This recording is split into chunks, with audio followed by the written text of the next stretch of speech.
Tires on my ass, a pop singer singing country songs. Blood fucking, chicken trucking, big wheels there humming. High rate of fuel consumption, missing mama, needing loving, rolling with the wailing sound. Running like the southern shaker, I don't need no 40 acres to turn this rig around. Welcome back to Trucking Fitness Radio, the number one driver's health and fitness podcast in the world. My name's Dr. Mark. I'm the founder and CEO of Supply Chain Fitness, and I'm pumped to have you listening to this episode. As you're aware, we are on a mission to make the trucking industry a healthier place, and this podcast is just one of the ways that we're doing it. And today, we've got a pretty awesome guest on the show, a friend of mine, one of the, I don't even know how to describe Zach. I love talking to him every time. I'm excited to have him on the show. And president of Benefits for Trucking, Zach Swartzendruber. Zach, how's it going, man? This is awesome. I love the fact that, for one, you care about how to say my last name. Before we started, you double checked, because there's so many people that don't, and they just plow through and put a burger in there, which is hilarious to me. But yeah, it's awesome knowing you for, I think, close to a year now, roughly. Yeah. I think keeping in touch and understanding that our missions, although they're slightly different, are very much in line with what we're trying to accomplish. We just have a little bit different way of getting there. But what's really cool is that we are able to blend them, which to us, we know is historic. And we're just trying to get that message out there of how cool it is of what we're actually accomplishing at a steady pace. And this is really cool to be able to be on your show, and kudos for having the show. You're in a goal stage that I want to get to, but I'm going to jump on podcasts. We'll take that baby step and just get used to doing them this way. Well, see, I use the podcast as a little hack, because when you have a podcast, you can almost talk to anyone, because everyone wants to be on a podcast. So I just use it to talk to cool people and, also, post it out and get the, Supply Chain Fitness out there as well. But, yeah, Zach, I mean, what I really am interested in, and I kind of want to, start with the history of Benefits for Trucking. I know it's recently turned, well, I don't know how recent, but I want to hear, because it's been third generation business, and Sure, I'd love just to kind of hear the origin story of all that. Yeah, we are pretty unique being third generation in our space. And my grandfather, we are sports nuts. So like my grandfather was, thankfully to myself, I can say this, not everybody gets to, but he was kind of one of my idols growing up, and also my father. So it's cool to have the lineage that it wasn't a hesitancy much to jump into working with them. And I feel like we always have been pretty progressive on doing things a little bit differently. And that's how the relationship into the trucking space even happened with our office. So we did start in 1974 as an agency here in Minnesota with one specific carrier. I'll name drop them. They're Colonial Life and Accident. They're an awesome company. Started in 1939. So talk about longevity and knowing how to do things the right way to keep. Seriously. And we keep our family attached to them so closely for so many years, because they're really good at not just providing insurance products for a good price, but when you go to use it, there's always a stigma, right, about insurance companies that, yeah, it's all good and great until you need to use it. Like they're on the opposite end of that spectrum in a positive manner. So our reputation stays really, really great with them. And my grandfather was the first rep in the entire state of Minnesota to open up an office with them in 1974. So they asked him to move into Minnesota to do that. So we're the longest running office up here in Minnesota. A few years back, 3 years ago, I was visiting with a VP of Colonial, and they said we were the only third generation office in the nation. So I'm like, that's also cool too. I didn't know that until he told me, because I don't search that out. But in the mid 80s, the trucking tied into the future path of our agency. They requested, my father and my grandfather requested permission to try working with some trucking companies in Minnesota. Mm-hmm. They were hesitant as an insurance carrier. You know why? That's what you're doing, right? Yeah. Trying to help restructure and change that reputation of what is still the stigma about health, So they got the green light to be able to help them. And it's been a part of our book of business since then. So since the mid 80s, I was not involved because I was a young child at that point, and but I did exist. So I started in 2002. So I'm hitting my 20 year with our family business here in October. I always, for one, I kind of got my feet wet in getting trained into everything that we do with trucking involved.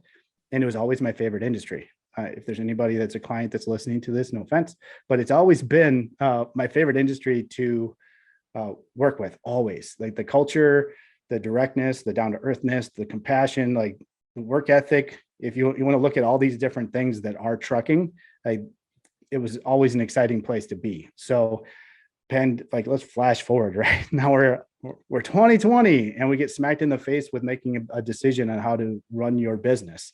And I wasn't going to sit and just wait. And thankfully, my favorite industry was an essential category business that we could go see if we could really focus on my favorite one. So I got to be selfish as a business owner, which is okay to do, right? You got to be selfish, but definitely when you got the passion behind it and the mission and the why of why you're doing things, it just turned into this perfect storm of the best decision that I've ever made. I feel like that we've ever made as a family business, to go have conversations, old school conversations on the telephone still. Like our sales team pick up the phone and they don't just post TikTok videos, even though we got some younger people that work with us also. But we're having those down to earth, old school conversations, and we've uncovered a really vast need that I didn't know was so deep, because we were just working more local. And I'm not saying Minnesota trucking companies have more benefit offerings than other ones. It's just when you hyper focus on one thing and you really get into all those layers and those depths of these trucking companies, the smaller fleets, which is a bulk of this industry, we know that is lacking support. So we're trying to fill that void. Yeah, and before we jump to, I'm like interested in like in the 80s and 90s when you're like growing up as a kid with like watching your dad and grandpa. What was like the dynamic of that, watching like, you know, both of them like grow the business, be business owners, and like was it just like, hey, I know I want to jump in? Like were you, you know, I know you play college football. Were you like, it's NFL or bust, or I'm going to insurance, or what was in your mind like 14-year-old Zach? Oh man, I was blessed with some athletic genes, you know, that because not everybody gets to be able to go into, like, a small percentage of people that get to play college athletics in general, or participate, I should say, in college athletics. But 14-year-old Zach, I wasn't committed to the insurance business at age 14 for sure. And even at 19, when I started, I wasn't fully all in. But 14-year-old Zach, I was definitely really focused on my athletic career. Like that was a big thing for me. I was a multi-sport athlete. Football, baseball. So at 14, I was done. Track started at 14 for me. Got rid of baseball. Then did some basketball. Wasn't the most athletic basketball player for accuracy on my shot, but I was probably one of our best defensive men we could have, which defense wins championships, they say. But one like really crazy fun fact, that I grew up in like studio competitive dance too. So really, yeah, you just learned that for the first time right now. I did. Like hip hop or like ballet? Hip hop. I was forced into doing some ballet, which really helped being forced into it, because it wasn't I didn't gravitate towards that. But they call it, tap, jazz, production, hip hop. I took hip hop class in college because it was offered, and there were some easy credits for A. Heck yeah, got a couple of A's out of those classes. So yeah, I was very, very, very busy as a kid, and insurance. I loved going into the office growing up. Saturday morning trips to, we have a place called Byerly's, which is a really fancy grocery store that has a restaurant inside here in Minnesota. And old school process, this is years ago when I was really young, it was all paperwork. So we would go to Byerly's for breakfast. Like we would be leaving on a Saturday morning, the sun wasn't even up yet. That's how early we'd get out the door, which what kind of little kid wants to do that, right? But I did that because it was that quality time with dad and grandpa. And then they'd go and finish paperwork for the rest, all the week stuff that they just did, and get it ready to send in. Gross. That was a moment when I had no desire to do the business at all. I'm like, this is a lot of paperwork. I am not digging this. And then technology obviously came into play well before I started, and it became that much more attractive to do it.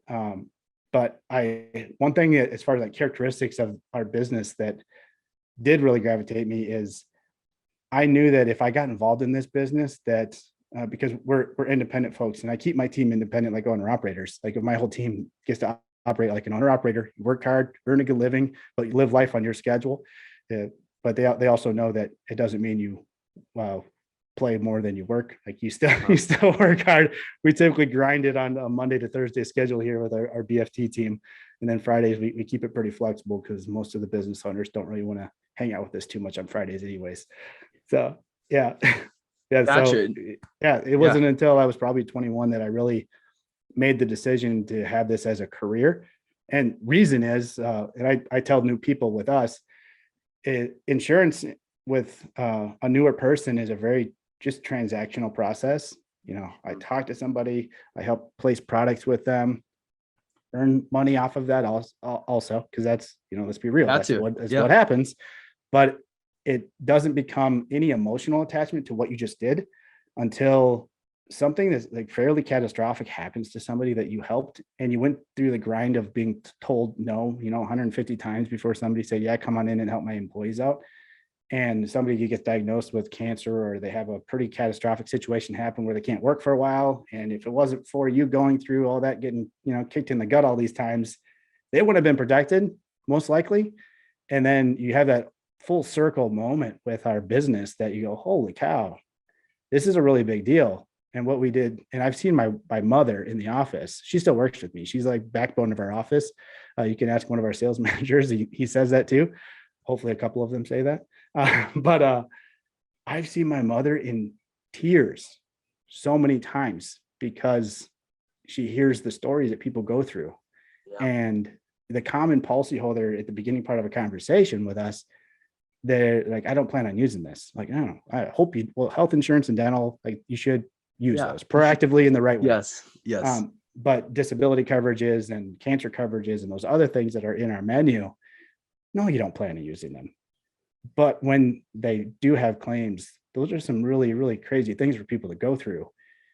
And it's one thing to have that emotional, you know, trauma going on that you're dealing with yourself, with your loved one, if it's a loved one, but to have financial burden on top of that is another level of stress. And if there's a way to just get rid of that, and it's all transfer of risk is all insurance is. That's a very simple concept, but just making sure that we can get that message out to people of what the full experience is and why we're doing this, not just, hey, we're just trying to see how many truck drivers buy insurance from us. So, you know, it's not about that.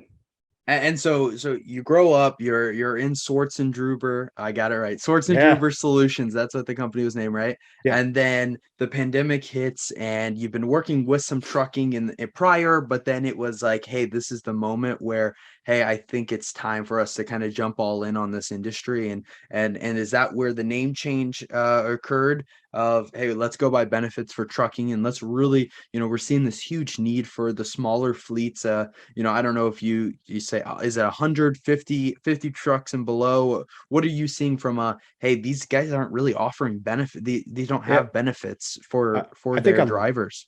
A lot of it is, if I look, we have a software CRM that we use, and if I dig through there, I see a lot of the ones that we are actively engaged with.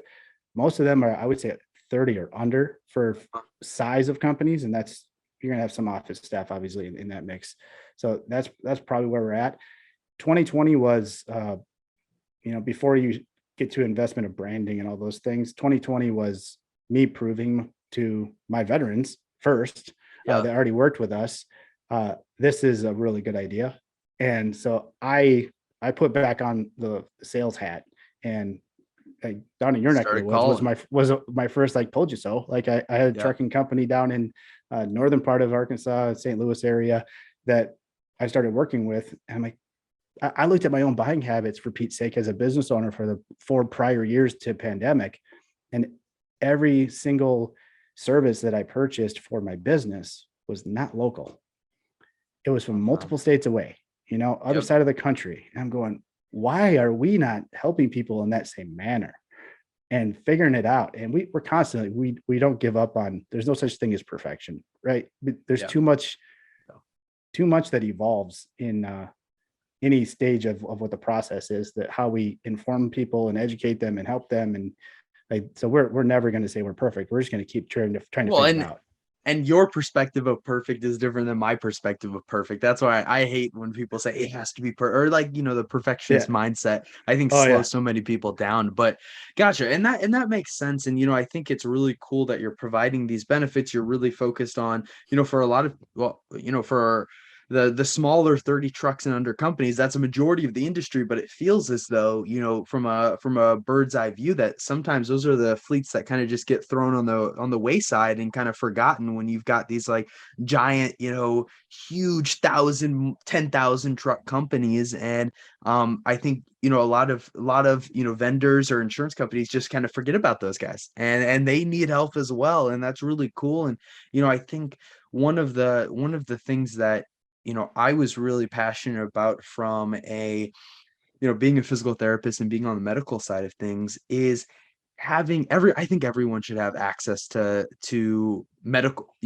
healthcare, if you want to say, a doctor, access to medical facilities. And I think when you don't have health insurance and, you don't have that insurance behind you, it's scary. And it's really easy for you to be like, no, I'm just going to not go. I'm just not going to Yeah. go because I don't want to, if something bad is happening, if I just don't go and get it checked, it's not happening anymore. Right. And so Yeah. I think it's really cool. And I'd love to kind of hear, why, what's your pitch to fleets? What's your pitch to drivers on why benefits are so important?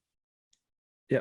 Medical treatment avoidance is what you were just talking about, which is, Exactly. I was having this conversation earlier today with that's its own pandemic in itself type of a thing. Like it's a really, really unfortunate, scary thing that has occurred more so in the last 10 years where the evolving health plans have now become higher out of pocket.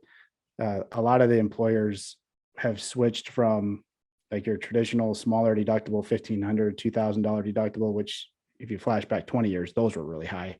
And now they're $3,000, $4,000, $5,000 deductibles.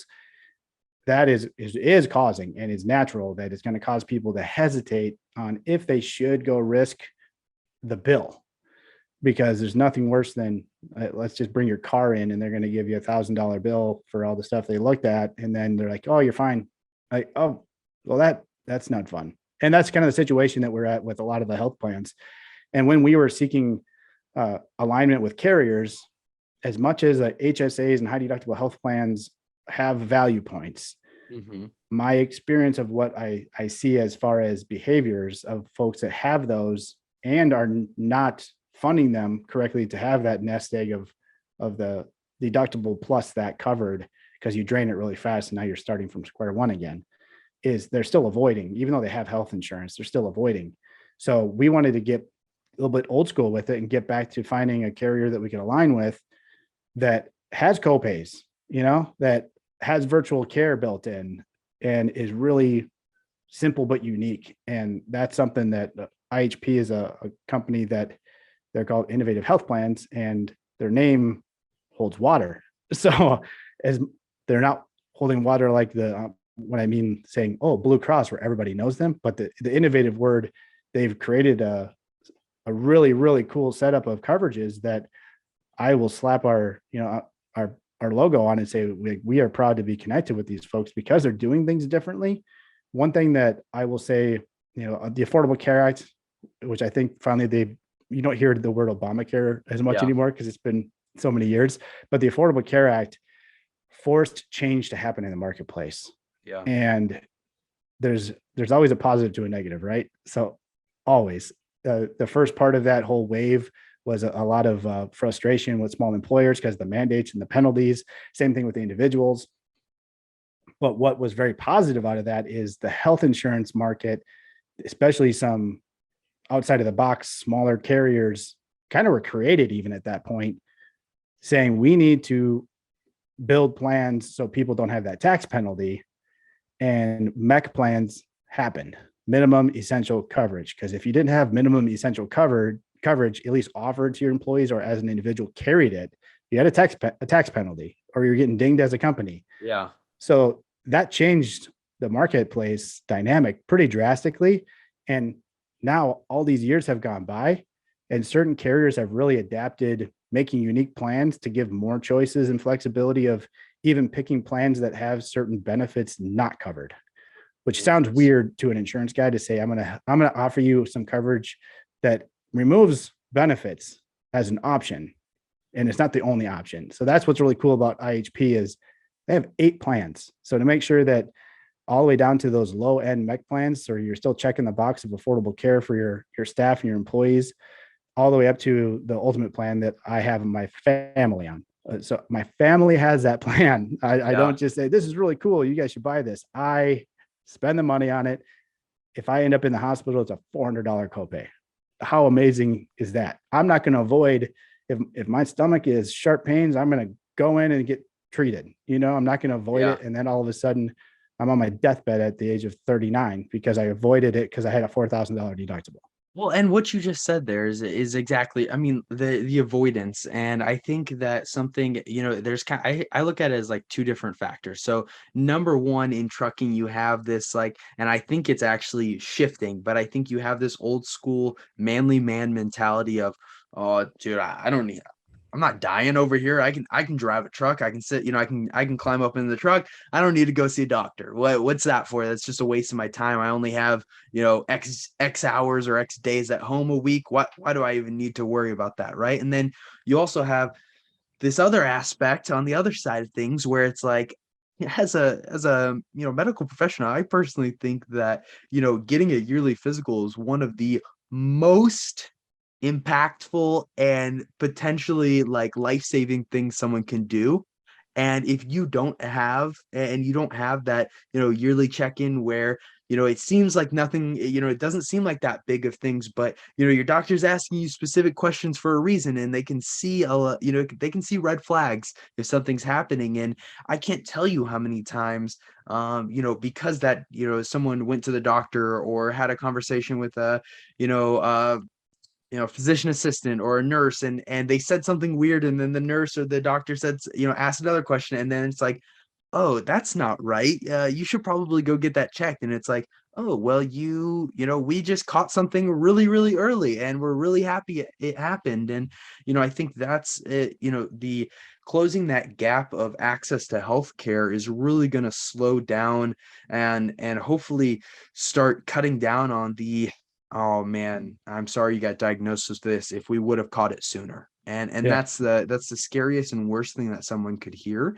And I think that if more drivers would just take the time, be proactive, and, realize that, not taking care of your health and not, getting that medical checkup, it's selfish. Because if you aren't staying as healthy and sharp as you possibly can, you're leaving your family, you're leaving, everything, behind. And, I think it's really easy for drivers to get just caught up in that mindset of, I just need to keep grinding today.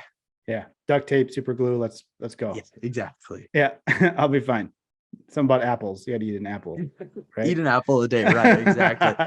And so, and then I think that like my thought process there, and then kind of some of the things that when we met and had sparked it, I was really excited about kind of the synergy. I know you just told me you hate that word, the collaboration and the I can't even think of another word for synergy, whatever that is. You're good with but, it. I thought that it just fell together. And that's why I was really excited about us partnering with you guys. And I'd love to, tell them a little bit, give your pitch. I want to hear how you pitch the partnership to people. Yeah, I think it is, and you're the one that brought this up. I was literally sitting in the Lowe's parking lot having a conversation with you on the phone, because we're real people outside of being salespeople and you being a doctor and all that fun stuff. Like, we're real people that have house projects.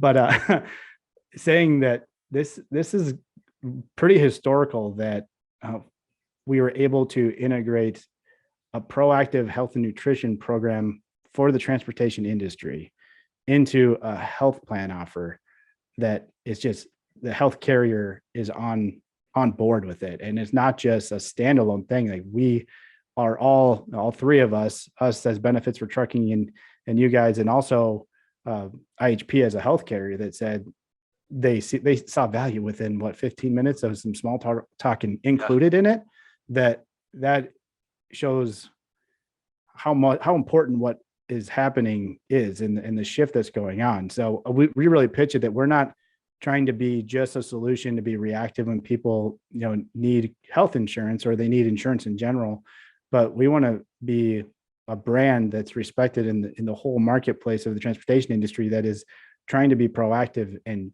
change things for the better. And the health side, again, I always bring this up, but I love your posts on, and they resonate with me when I'm out making bad decisions on food, because it happens, because we are humans. Regardless of how much physical exercise you do, you still make bad decisions on the nutrition side. But those side by sides are so cool to be able to see a minor adjustment, over time makes a huge impact. And that's what's cool about this whole integration. Well, and yeah, and I think we got so excited we jumped right into it. But so that people who don't really know is what the Supply Chain Fitness and Benefits for Trucking partnered up, and what we're doing is every single driver and person who gets an IHP health plan through Benefits for Trucking automatically gets a free membership to our Truck Fit program. So you get a call with a coach, a one-on-one call with one of our coaches. You get a personalized exercise and nutrition plan with some accountability built into it, right? All delivered right through an app on your phone. And, it's really, I think we said it and we were kind of joking, but it's seriously the first, driver specific health and fitness benefit that's been attached to an insurance plan and baked in, because, hey, we want to, like you just said, be proactive, not reactive. And I'm really excited about it. And I think it's really going to open up, the thought process, and someone has to burst that bubble for other people to be like, oh crap, maybe we should be doing something like this as well, and kind of taking the lead within the industry. Yeah. And the fact that you guys are, if you were to sit in front of a whole group of health insurance brokers and just talk on wellness programs have been beaten to death, and there's too much generic setups and it's not customized.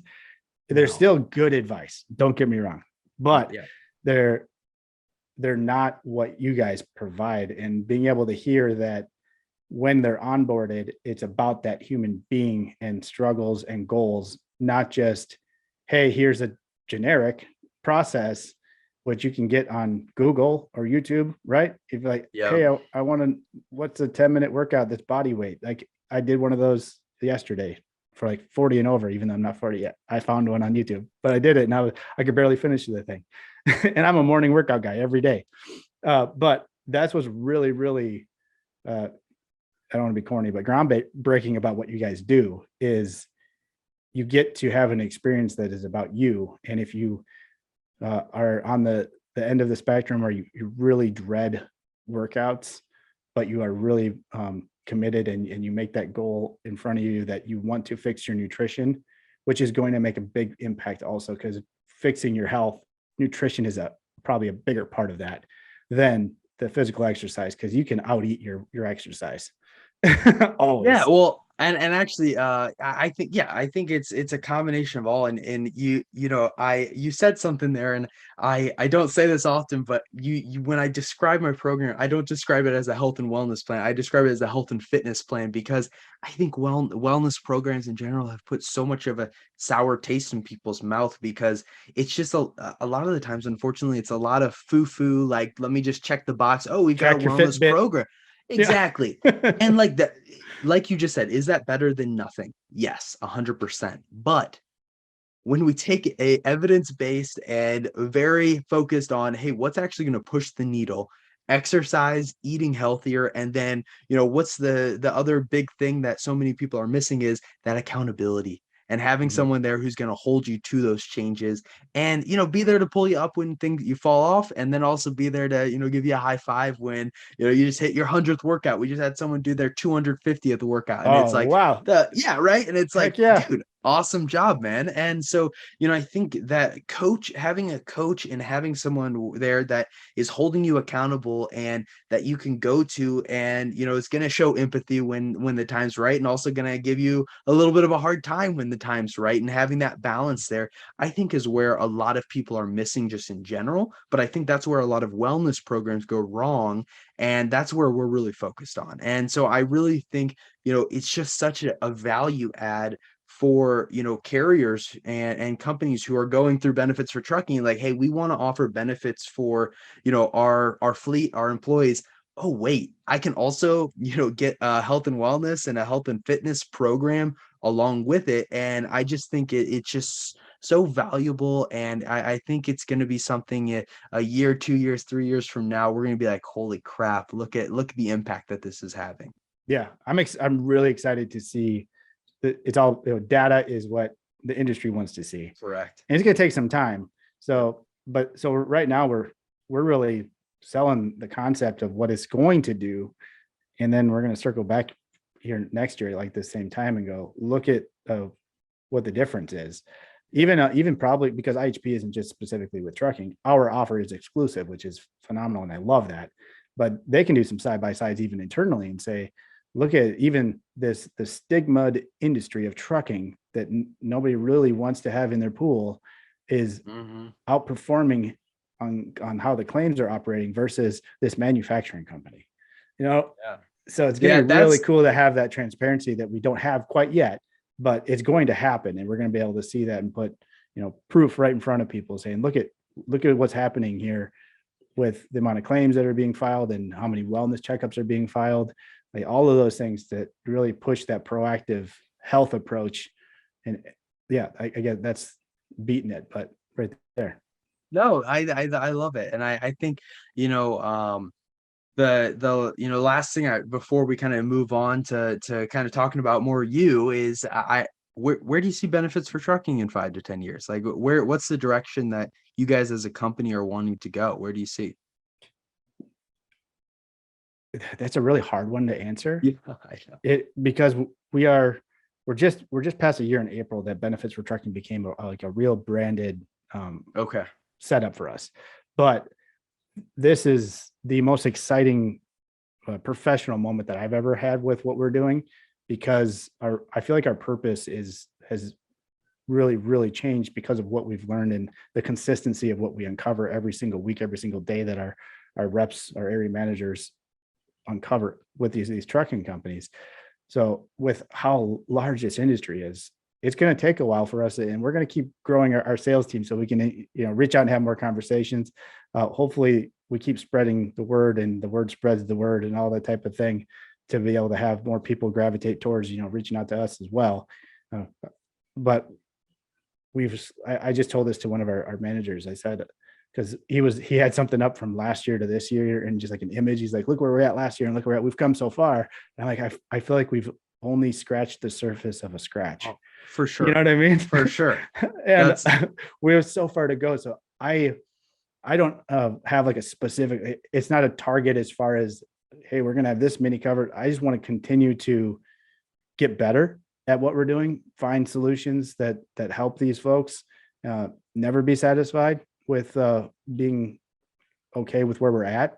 And that's just the thing. I love, it was an exciting move to go trucking only. And then it became an exciting, passionate move. And a mission just like kind of naturally happened that I told my sales reps, and we call them area managers because we assign them an entire area, typically a full state or part of a state if it's a massive trucking space like Texas, Florida, Pennsylvania. Y'all can keep going. I don't need to. But I told them, as a brand, I don't want us to just focus all of our efforts on how much social media content can we put out there to create inbound leads from people that are watching social media content. But we need to have conversations with people on the phone. And as much as a salesperson doesn't really love picking up the phone and just calling people, because you get a lot of people that have zero receptiveness to a phone call.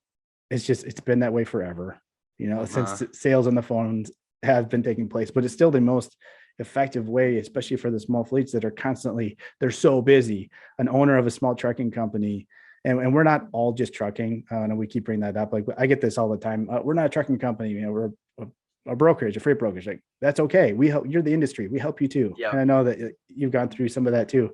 So it's just so people know, like we have recruiting partner that is a client of ours as well. Like we want to help the industry solve this problem. It's just the first focus was obviously these drivers and these fleets. But if we were just focusing on the one category that is, I guess I would even call it the easiest way to do a sales process, have people see content, reach out, right? Yeah. That's warm and fuzzy, and every salesperson loves that. Inbound leads, a form was filled out, but then it's not doing things the right way to where we're going to miss a huge audience that if we didn't pick up the phone and just have a conversation with them and go through a lot of hangups, and, maybe some grumpy people for the day, but we're going to miss a huge group that never would be protected if we did just pick up the phone and call them. Yeah. So I just want people to know that. Yeah. I just want people to know that if you're going to join our team, you're going to use the phone. You will, and it's okay. And you'll have people that you're going to catch them on a bad day because we're humans. We all have bad days. We're not here to change people's minds. We're just here to educate, make sure they're aware that there's other options that if you haven't looked in the last handful of years, like it's changed. And we've done, and we're still doing our diligence to keep open to finding relationships and connecting you to relationships on anything that we find to solve this problem. And that the mission is helping them. Like the awareness needs to be improved, because I feel like the awareness of what is available, I know it's really an issue, because I didn't even know what all was available until I went nationwide with our business, because we were like the health insurance options in Minnesota are pretty strong. Like they do a good job in the state of Minnesota with options. So there wasn't a huge need to try to explore outside. But when we started going national and we needed something that covered all 50 states, and it was a network of all 50 states, like we figured it out. And if you're running a small trucking company, how many hours in the day do you have to sit and figure that out? Not enough. That's and we have a tough time tracking them down for that second conversation. And so, well, it sounds like obviously a lot of trucking in the next 5 to 10 years. So that's good. That's good. Yeah, absolutely. Well, and so we like to normally end the podcast with, I'll have drivers on this podcast, but I'll also have, people like yourself who are just in the industry. I'd love, what do you do for fitness? What do you do to working out? What do you like to do? I'm kind of in a shifting stage. I used to be, and I still like going to the gym. I used to be a gym rat for quite a few years. Being that I played college football, my dad played college football. My grandpa was a D1. My dad was D2. I was D2. And so I always enjoyed lifting weights and seeing that progression. And then you get massorexia that happened. And my wife was telling me this was happening, where like, I don't feel like I'm that big, and I was getting too big. You've seen this. But now I have a goal for, this is a really public goal now, I'm telling people, but as long as my body and my joints and my ligaments hold true, I'm training for a race next year that is near and dear, an event that's near and dear to my family in Des Moines, Iowa, because we're Iowa roots, called the Drake Relays. So my fitness thing is right now getting in running shape. And it's so funny when the common race stuff as adults that like, oh, what are you doing? A marathon? Half marathon, 5K? I'm like, no, half of a mile. And I explained it that way because it's an 800 meter. Yeah. And so it's two like treacherous laps around the track. And there's an event called the Masters 800 that you have to be 40. I turn 40 next January, that in order to compete in that. And the reason it's so important for my family is that my grandfather competed there. My uncle, my dad, my cousin that grew up in Iowa, my cousin that grew up in Bangkok, Thailand, even ended up competing at the Drake Relays because he came to the U.S. for college, and I think he was number 2 or 3 at Drake for javelin when he competed there. And then there's me. I was an 800 runner and below that, but that was my focus race in high school. Still hold the record, which is really cool. I'll boast about that. Humble brag right there. 21 years later, I still hold it. Hopefully it gets beat, because that's what they're for. But now I haven't had my run on the blue oval, we call it, because it's a blue track for this family thing. I even have my cousin's daughters are competing at a high level in high school on the track too. So right now, workouts, a lot more running than I have done in the last 15, 20 years, because I was doing a lot more lifting. So it's really weird to let myself shrink muscle mass wise and just transform into more of a runner. So yeah, I'm a morning guy. For those that there's some jacked sprinters out there. I don't well, know. you need to be if you're jacked. Yeah, for you sure. need to be jacked for sprinting. That helps. Yeah. But mid distance is like a balance. Okay. So Okay. I need to try to shrink down to like 185 pounds. That's my goal. Okay. Okay. That's awesome. That's cool. Yeah. If you see me running, I would start running as well. Something is chasing or something is behind. So I'm not too big of a runner. I like going on walks and then lifting myself, or doing like some like circuit training type of thing to get my heart rate up. But that's cool. Well, hey Zach, I really appreciate you coming on. And I think spreading the news of spreading the mission of people get covered. Do not have, what did you call it when they don't want to go see a doctor? What was that called? Oh, medical bill avoidance. Yeah, don't go and avoid crap. Go get yourself checked. It could save your life. It could save your friend or your significant other's life. Get your annual physical, take care of yourself, and be covered, because the worst thing that could happen is a tragedy. Oh my God, I can't even speak. A car accident or something crazy happens and you're not insured, and then on top of all of the medical stuff and the rehab and all of that, you have a bunch of medical bills piled up. And so if you take anything from this, give Benefits for Trucking and Zach a call, and get yourself covered. Just so people are aware out there, if they're like, because nobody wants to talk to salespeople, and most salespeople don't want to talk to salespeople unless they want to kind of check how their process is and their skill set and all that type of thing. We've embraced human nature, and we use video proposals, just so people know. So you don't have to meet with us for a 45-minute discovery meeting and in this old school process. We have a solution that fits like 9.5 times out of 10 for these smaller companies, especially in these mid-sized companies. And we will spill the beans, and it's a voiceover video that they get to see a full transparent like overview of the benefits, really what it takes to get launched on the benefits without having to even meet with us. So literally, if they reach out to us or fill out a form on our website that give us your company name, who you are, like who we should reach out to, because obviously we're going to follow up. We're not knuckleheads.